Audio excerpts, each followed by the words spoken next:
I've got this street debate thing that I'm doing here in Denver. I've got Joseph Montano, who was preaching the other day, up here talking to me. I've got Joseph Maldonado on it a little bit. He preaches over there. Russell Franklin, I think, wears a fedora, and so I'm very excited for when the state comes back up to continue these street conversations. So we're going to talk, I think, about debate and conversation and what you think about that. But before we do, obviously you're out here today to say something. What was today's gathering about? Well, basically, it's about government overreach. I think a lot of us, even individually, are conflicted as far as whether we want limited government or almost no government at all. But the bottom line here is whatever you settle for, public servants and officials should not be dictating policies to the public who they're supposed to serve. Hello. Question. Yeah. You guys registered to vote in Colorado? Yes. Did you get to sign the reduction in state income tax petition? I think I'll pass on that today, though. You don't want a reduction in, this one's an easy one. So reducing our state income tax They're all from easy. 4.6 to 4.5. Yeah. No, thank you. You don't want to reduce, when I go back to work, you want the government to keep more of my money? Our money, yes. It's not your money, dude, I earned it. When we go back to work, I want the government to keep more of our money. Not your money. When you say It's my my, money. it's very selfish, and I don't think we ought to use those terms. Do you I have earned another it. one? No, that So was did it. I, and that's what makes it ours. Do you understand what I'm you saying? earned it. Yeah, you yeah. want to give it back, knock yourself out. And so I earned it, I don't want to give it back. plus you together equal we and our, correct? You and I are Do you not know- connected in any way. shape, We or are. form. We're both My paycheck Americans. is my paycheck. We're connected by that road. You see how we share that road? Yes, We're but we don't have fiscal responsibility to so each what? other. Do you want me to sign anything, or do you want to debate? This is the only one I got for you to sign. If Hey, you're not cool. willing Get to in sign here it, and I Hey, already said I'm not, and so now we're debating. And Then I'm that's- moving along. That's what I I've don't come have here for. time Because I've come here for street debate. And if you want to do that, I'd be happy to have it with you. Oh. Because we were having a debate about the words we and I and our. Didn't even see that I came from the Yeah, but you were very debatey. Do you agree? Because when I said no, you sort of gave your arguments for your position. Is that correct? I like being debating. I also like being debatey. I find it to be very enjoyable. I find it to be what the First Amendment challenged us to The do. animated contest of liberty at the end of the day comes down to exchange of ideas. Free market of so that ideas. the public Free can marketplace. Choose from the array of ideas what fits their, I guess, understanding of freedom. Absolutely. But again, I actually disagree with you when it comes down to fiscal responsibility. I expect something like this, yes. Because only because we live in a world where this is controlled and regulated by bureaucrats. I'm not how would you phrase it? I believe in charity. I believe in voluntarism in everything. So yes, we are responsible to each other to a certain degree, but it has to be voluntary. I don't agree with the state making arbitrary withdrawals from my money and calling it taxation, because taxation is inevitably slavery. Whether you tell someone you're taking 1% of what they make or 40%, you're not giving them the choice to opt out. So that's where I can agree with you while disagreeing Yeah. about how we get there. So taxation is un-American is your position, yeah? Absolutely. From the Because beginning, it's government, yeah. because the public servants are deciding how much they're going to take from you, and when I decide not to pay, they're going to do harm to me. So that's coercion and duress. It's not based on voluntarism where we say, well, we're asking you all for X amount of your check to help the common greater good. That would be one thing. I'd be on board with that. And you'd probably find people would contribute just as much, maybe more, if it was done that way. But people are resentful when the government tells them when and how much they have to pay of money that, like you said, we earn with our physical being. How effective do you think demonstrations like this are at changing the minds of the people who you are attempting to engage with? Is this a way to change minds? I want to believe that it is. Honestly, no. Because throughout history, it seems to just come down to consciousness. Either the individual wants to raise his own, or her own frequency and consciousness and gather understanding and wisdom, or they want to be led, right? So whether it's false religions, false prophets, false politicians, false medical systems, everybody's looking for someone to lead them outside of their own conscience because they have not been brought up on how to think. They've been taught what to think. And it is the only option that we have is to be moral agents in this. We find ourselves alone in these bodies attempting to be moral, and so shirking that responsibility is really shirking what it means to be human. Well, absolutely. But again, it comes back to the idea that if you know history, like the cliche says, if you don't know history, you're bound to repeat it. So I believe a lot of people are out here simply because they're trying to use their words and their body and message before it becomes a violent action. And that's not to say that even, again, fighting your governments if they're corrupt is violent. That's force. The state does not have a monopoly on force. They would like you to believe that they do, but the way we all got here, whether this is scary to us or not, is by the people, a very small minority of them, 3 to 5%, getting together to throw off the oppressive powers of government, which at the time and still is today, world government, because the United Kingdom, the sun never set on the United Kingdom. That's world government. So today we have the same unelected kings, queens, tri-county health department. It's all the same difference. It just changes form. It's unelected bureaucrats who have subverted the rule of law with corporate law, which is legalities, and now we are under policies and procedures known as statutes and orders, right? I don't know a free people that abides by policy, procedure, and orders, but if you're a corporate member, if you're an employee of a corporation, you are required to follow policies, procedures, and orders. So that's what we have here. Is we have an overthrow of the original America, and it's called the United States of America. It's a corporation inside of America that has subverted the Constitution and Supreme Court, which is the law of the land, in exchange for benefits, privileges, and safety. That's corporate law. I was listening recently to a debate from the 80s between Christopher Hitchens and some capitalists. Are you aware of this debate, perchance? It's possible that I have seen it in the past, but I can't call the specifics of mine, but if you want to refresh it. It was very early, and the sort of laissez-faire capitalists, identified as laissez-faire capitalists, were talking about the violence, about who owns violence and where it comes from, and how a system that we trust must. I don't know if they were making the argument must eschew violence, but basically they were saying that a purely capitalist system would not rely on violence. Well, here's the thing: we have to make the distinction between violence and force. Force is used when someone is being violent. Violence is used and cold force when you want power and control. So what I mean by that is if you have a group of officers who claim they have a right to force and they oppress somebody's speech or somebody's rights, that is violence. It's coercion and duress, which is akin to violence. If a person's breaking in through your window and you pull a gun and shoot them, that is true force. That is not violence. Just like if two boxers step in the ring and agree to do physical combat with each other, that is forceful activity. That is not a violent sport. So again, it comes back to words and consciousness. We have to become conscious of words and their meanings and definitions to truly understand the reality we live in, and therefore come to know the truth. Right? So no, the state should never be using force except for, like the Constitution says, to uphold the rights of the people. Right? So when a government becomes tyrannical, police, pick your governor. When he makes an order that is unelected, unvoted on, makes an order, and then everybody's supposed to follow it, the police, the military, and the sheriffs are supposed to be our front line to stop tyrannical bureaucrats. They're not supposed to be policing the public. But now we go back to the difference between a peacekeeping officer and a police patrol officer. One is meant to police the public and find violations. Another one is meant to keep the peace. So again, a misunderstanding of roles and how they've been reversed.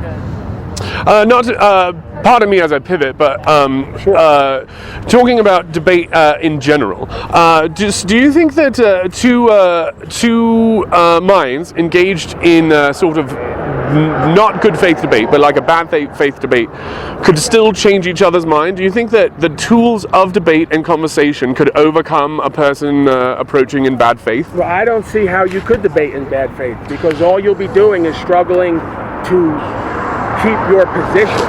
Yes. I could be debating, and 95% of the way through the debate, you could hit me with a fact that I could have to go research, which would halt my debate. Now, I would have to be a person of good faith to admit at that point that, hey, you know what, you brought up something that challenges my understanding, and I have to go research this further.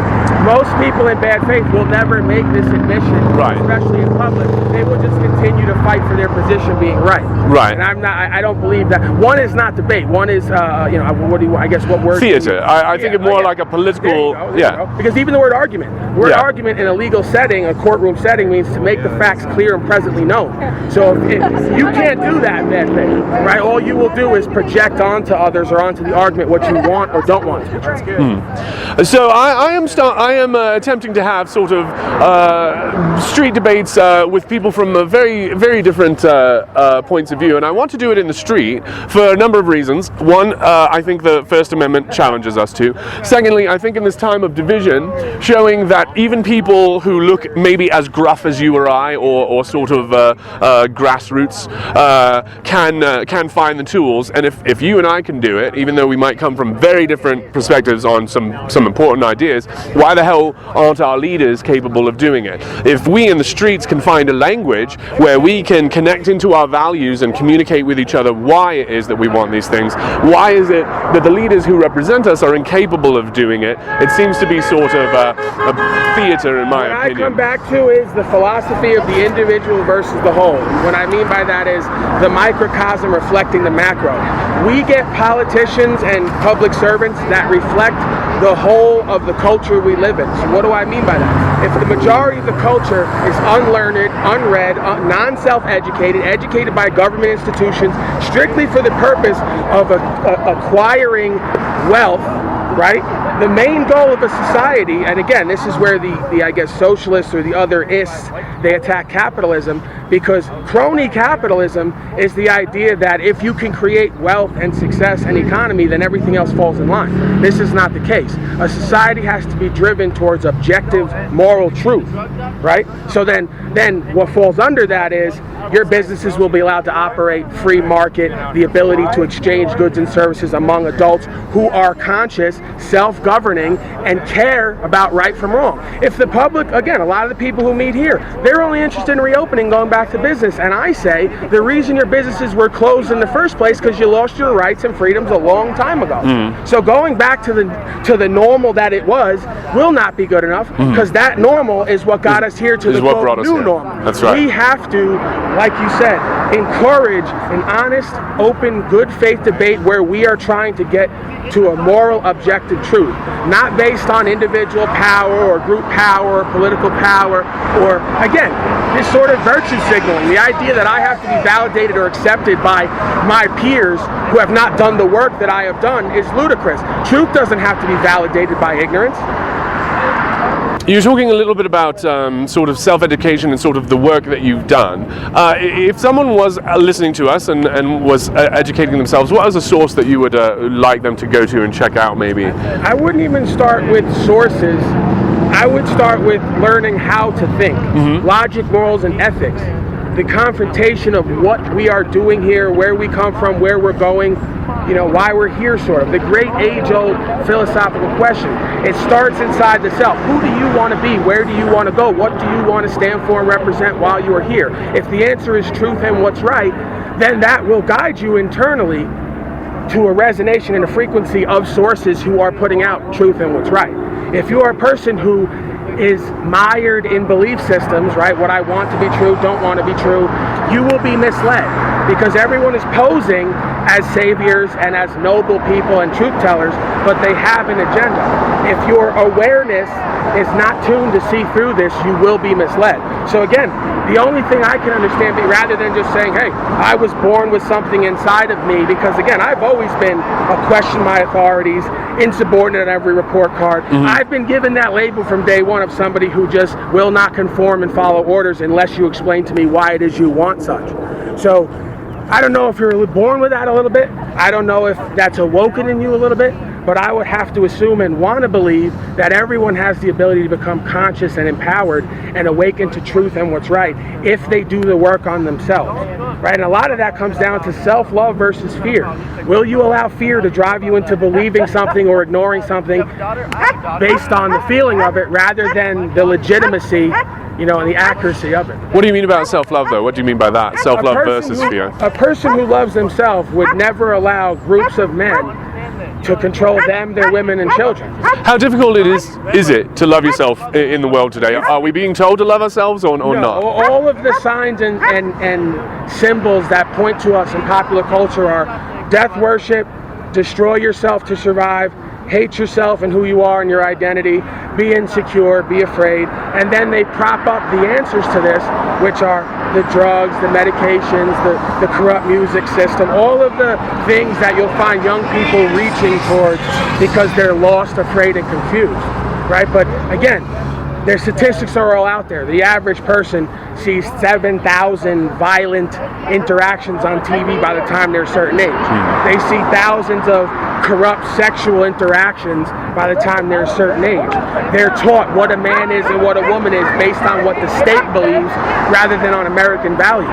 So again, how could a man, and this is not about genderism or sexism, this is about a man is a physically stronger gender of the species 9 out of 10 times. His only purpose in the world is to protect his women and children from groups of men, a la government, from taking their rights. All the way back to Egypt. Who was it?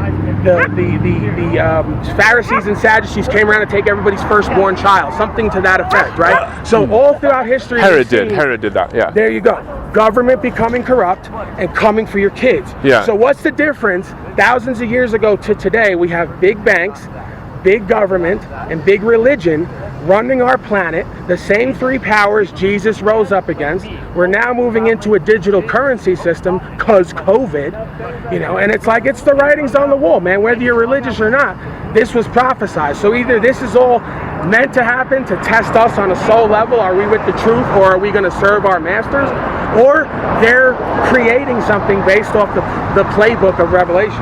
Either way, it should start causing everybody to choose sides inside themselves. I assume you would describe yourself as religious. No, because Christ fought against big religions. So Okay. I can't identify with big religions and big churches. What I will say is, if you understand the teaching of Christ, whether he was a real man or not, the story is still relevant to consciousness.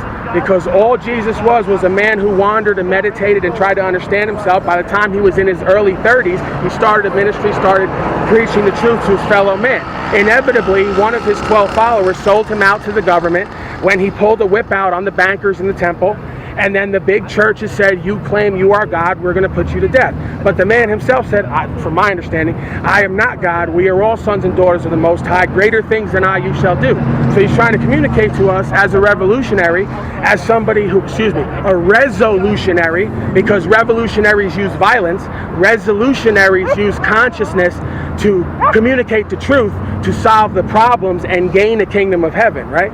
It was the mob who said, give us Barabbas, forget Jesus. Because the mob, the public at large, at hand, is more interested in what they know or want or are used to, rather than somebody who's going to cause them to think and cause them to change who they are. Well, Paul, thank you very much for your time today, and we can talk and talk and talk.